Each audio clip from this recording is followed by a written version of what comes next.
What's going on, wrestling fans? Welcome into another edition of Near Falls with D Hall, a wrestling podcast. Today, it is my favorite episode of the year, my favorite project, the WPIAL Preseason Preview. So pumped up to release this to you guys. Just right off the bat, we're doing it a little bit different than we did last year. Last year, I had them all together on one. It was like 3 hours long. It was a lot.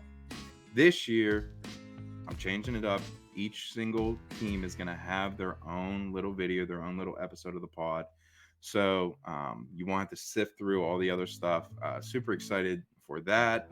We talked to all these different coaches, man. I had 30 guys come on from across AA and AAA, which shattered my goals for this year, which is awesome. So yeah, man, I'm just super excited to release this to you guys. It was a lot of fun. These coaches were open and honest. They had great insight, and for me, man, just to sit down and listen to these guys talk about what they're wrestling, there's not much better in my world. So without further ado, here is the WPIAL Preseason Preview. Thank you, guys. Love Jens. As always, brought to you by Switch Custom Apparel. Welcome to the Near Falls WPIAL Show, where Dial and Kaz are gonna tell you all the things you wanna know. Whether it's Trinity or Spencer Lee or Mr. Kurt Angle, just ask Vinny D. WPIAL Ken and Mac for sure. They got the interviews to suit your soul, because it's Near Falls in the WPIAL. Okay, joining me next on the call, we have head coach of Thomas Jefferson, the TJ Jaguars, Coach Michael Laddick. How are you, sir? Good. How you doing? Super pumped up to have you on, as always. My main man. Take back. Let's go. Bring in the energy. One of my favorites. Super pumped up, man. And the TJ Jaguars, you're bringing a squad. We're about to get into them, but first things first. New question I'm bringing to the show this year, which I love. Talk about the alumni. Who's wrestling in college? Who's doing things outside of the wrestling world? What you got going on with the alumni group? So, we've been blessed to have guys wrestle at Division 3, 2, and 1. Max Shaw is finishing up his last year down at North Carolina. Brian Finnerty's down at West Virginia University. Michael Zacher is up at Mercyhurst. Alex Weber's out at the University of Pittsburgh at Johnstown. Kel Bacaizo and Gabe Galliotto are out at John Carroll out in Ohio. We've had some guys graduate. Dom Devine, who came back and worked out with us for a year. He's living that single life down in Pittsburgh now. I can't blame him, coming in after a while, after the pandemic, he wanted to get out and find a girlfriend. I can't blame him. But guys have been really getting after it. They've been hitting up opens. They've been doing things. They've been competing. We have guys in the club level. Dane Seipold, who graduated from us last year. I mean, he's up at Slippery Rock and competing on the club team. And we've had other guys do that. We've had even Jimmy Malenga, who graduated from college about 1 or 2 years ago. He was down at NAIA in a small school down in Kentucky. So it's been really nice to see guys follow up with it and continue on after high school, embrace it. Some guys have came back and wanted to coach and be a part of it. And others are using it as a means to an end, right? It helps them get to school. It helps them get their degree and, either going to coach or do other things. It was real nice because Tashan Campbell came back and did a mini clinic for us this year. He's at Michigan State University. Now, he's not a Thomas Jefferson guy, but he's a your guy, right? He's one of mine. And, one of my absolute favorites. It's kind of surreal because, everyone was sending me pictures of him at the national tournament coaching and I'm just smiling, I'm just like, oh, that's cool. And then he was telling me that he was dropping one of our one-liners and stuff like that to his kids, but he's adapting them. So it's great to see them grow. It's kind of a weird point for me because I've been out of competition and I've been coaching longer than I've been out of competition as of this year.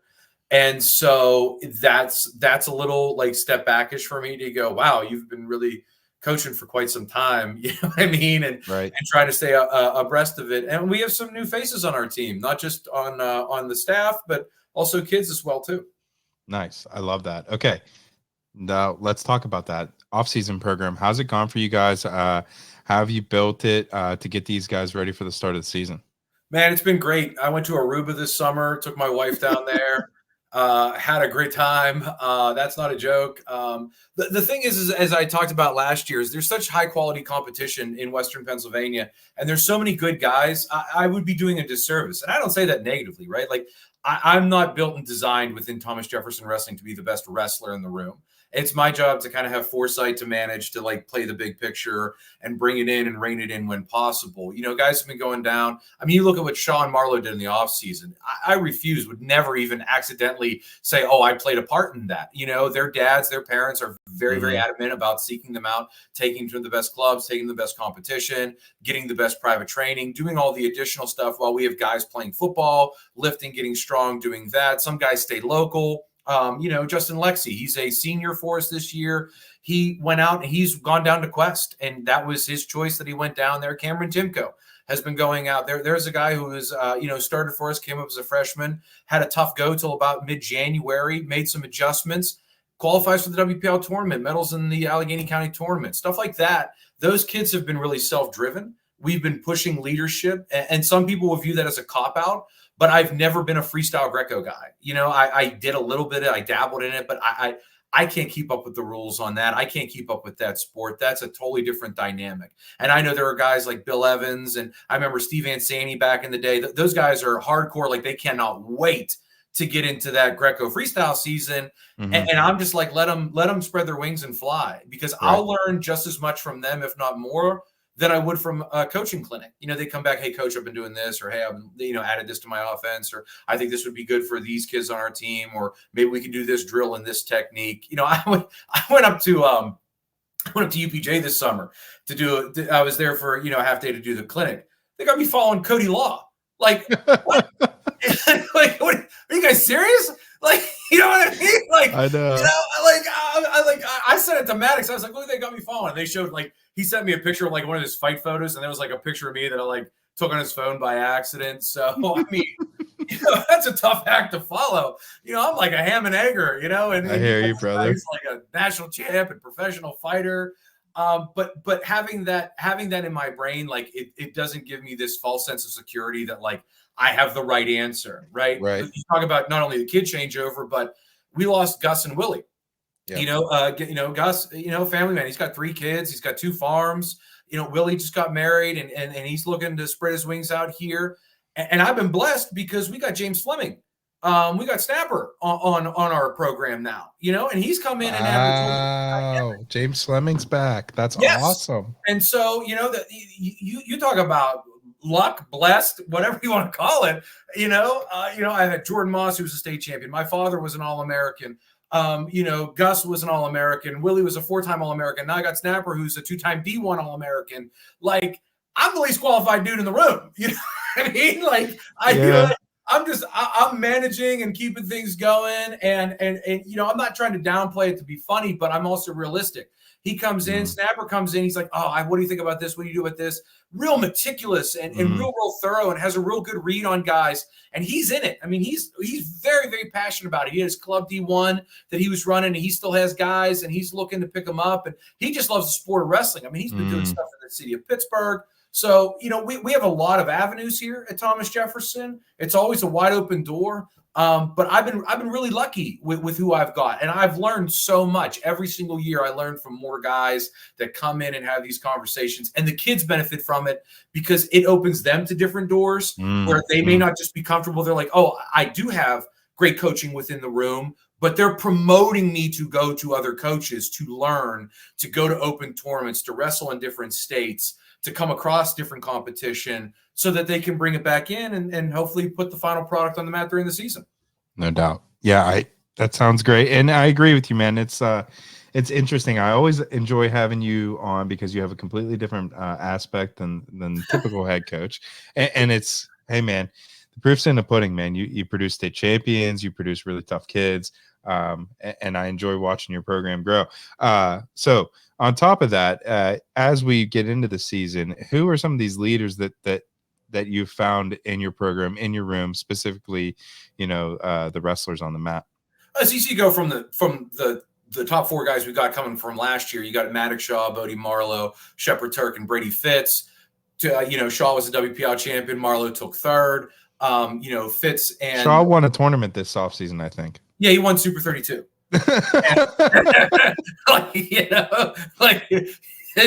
So he's been great for us, and he is, again, there's a kid that if he had an excuse, like, he could definitely throw it out there. Never does it. On time to practice every single time. Hilarious. Doesn't, like, he and I don't talk wrestling. You know what I mean? Like, we do, but we don't. We just talk about stupid things like milkshakes, and he just keeps it because he's got a light switch, right? Like, so when he turns it on, boom, he's in. And then if he's not, he's just in his own little world doing his things. Other guys take that approach. You look at Shep. Shep's a big team guy. He's one that has just, like, committed because he's coming from football. I mean, if there's a 3 clap, he's got it. You know what I mean? But he's also, he was top 6 last year. There were all seniors ahead of him. And so that provides a little bit of pressure, but he's been working and he's been building.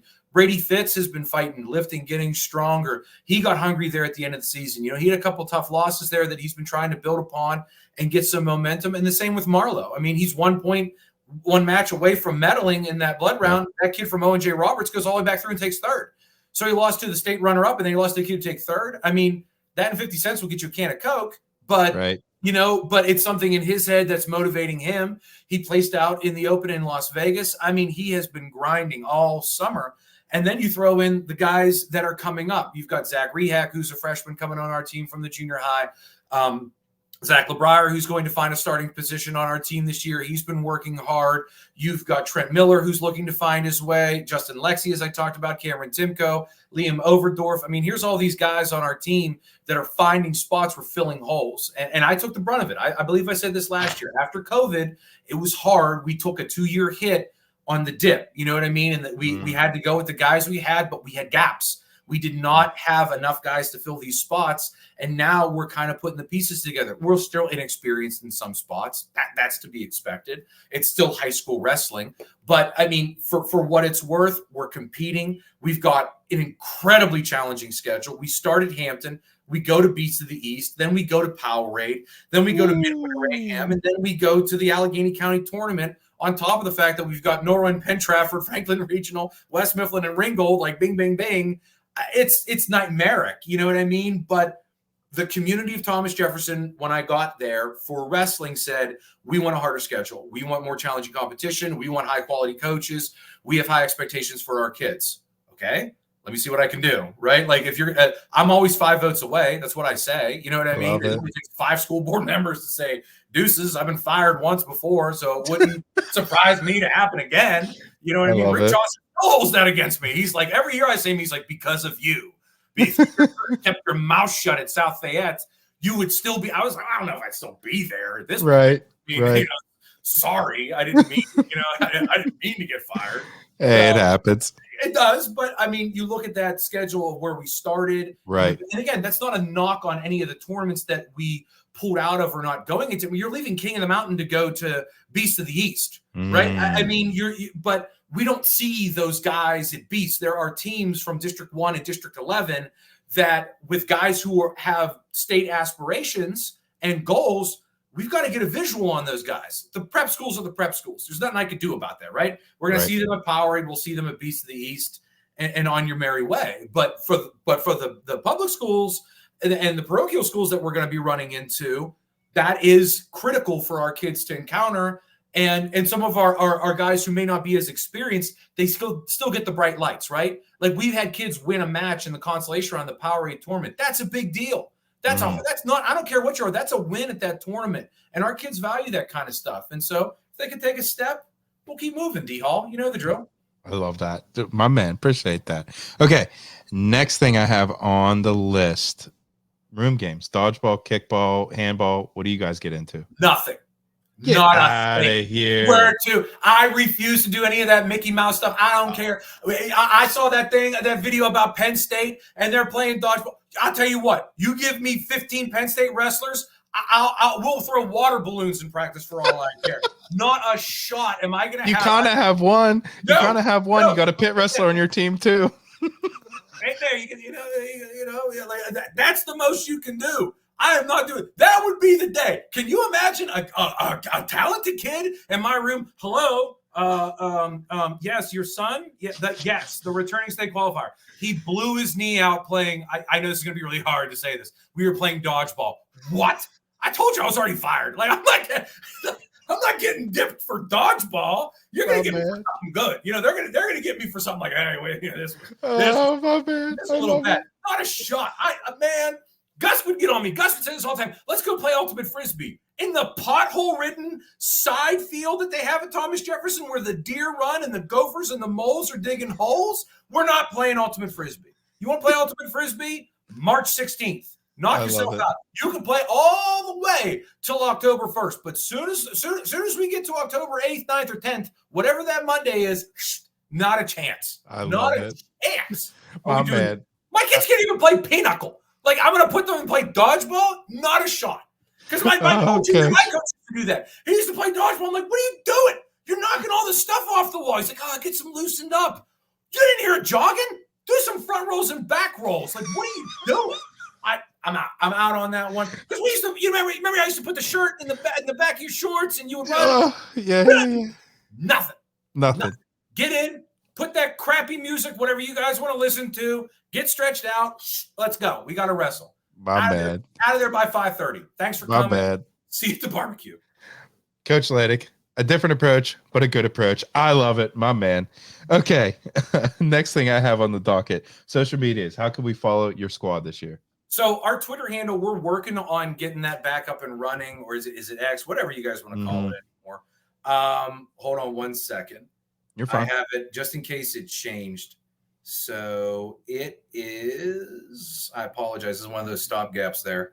At capital TJ Wrestling.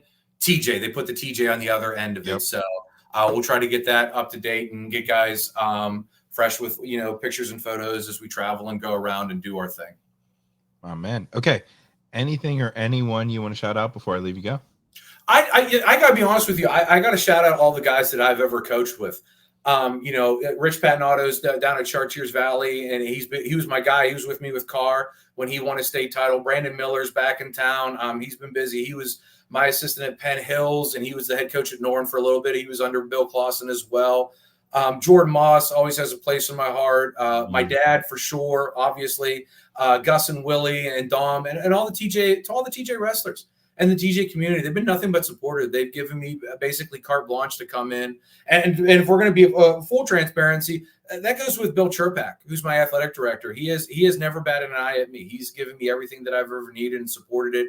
Came to every single state tournament and watched every kid medal along the way at Thomas Jefferson. He's never missed a beat up there with us. He's been phenomenal, and I'm greatly appreciative of it and the people in the community and what you guys are doing. I really do. I really like the independent media circuit. I think it's the right thing to do. I think it gets a more authentic approach. You can only get so much within 3 to 5 minutes, but you guys take the time to do 15, 20-minute, interviews. And I think it's great for our kids. I think it's great for the sport. And I think it's great for the future of the sport, which is continually evolving.